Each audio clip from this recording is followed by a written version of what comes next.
అన్న ఒక last question అన్న. Yeah. అన్న ఇక్కడ అన్న సార్ చెప్పండి. అన్న దిస్ ఈజ్ రామ్ అన్న ఫ్రమ్ తెలుగు రాజ్యం. హాయ్ రామ్. అన్న మన లైఫ్లో మనం ఒక క్యారెక్టర్గా మనం చిన్నప్పటి నుంచి పెరిగేటప్పుడు మనకంటూ ఓన్ ఒక క్యారెక్టర్ ఉంటుంది. సో మన లైఫ్లో ఎవరిని జడ్జ్ చేయరు మనల్ని. బట్ మనం ఎంతో గాఢంగా ప్రేమించిన ఒక అమ్మాయి మాత్రం మనల్ని ఎక్స్గా మారేటప్పుడు మనకంటూ మన క్యారెక్టర్ని ఎజాసిరేట్ చేసే వెళ్ళిపోద్ది. బట్ అలా ఎజాజిరేట్ చేసి వెళ్ళిపోయిన తర్వాత మన క్యారెక్టర్ని మనం అలాగే బిల్డ్ చేసుకొని అలాగే ఉండాలా, లేకపోతే తను టీచ్ చేసినవన్నీ మన లైఫ్లో నేర్చుకొని మనం మారాలా? అదే ఇంకా దిల్రుబాలో చూద్దాం. అది నువ్వు చెప్పిన పాయింట్కి అన్ని దాని మీద ఎక్కువ నడుస్తుంది thread cinema.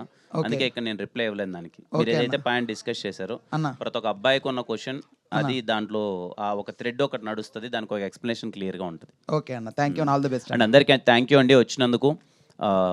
Just 1 hour to go. Team అందరం చాలా మంచి ప్రయత్నం చేసాం, కాన్ఫిడెంట్గా ఉన్నాం, మీకైతే మంచి సినిమా అందించబోతున్నాం.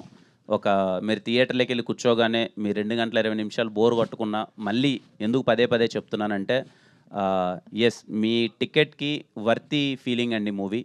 చాలా మంచి ఎలిమెంట్స్ ఉంటాయి, మీరు వెళ్ళి థియేటర్లో చూడండి, ఎవరు మిస్ అవ్వద్దు. మీ ఫ్యామిలీ అందరితో వెళ్ళి సినిమాని ఎంజాయ్ చేసి ఈ హోలీని దిల్రుబా థియేటర్స్లో మీరు సెలబ్రేట్ చేసుకుంటారని అనుకుంటున్నాం.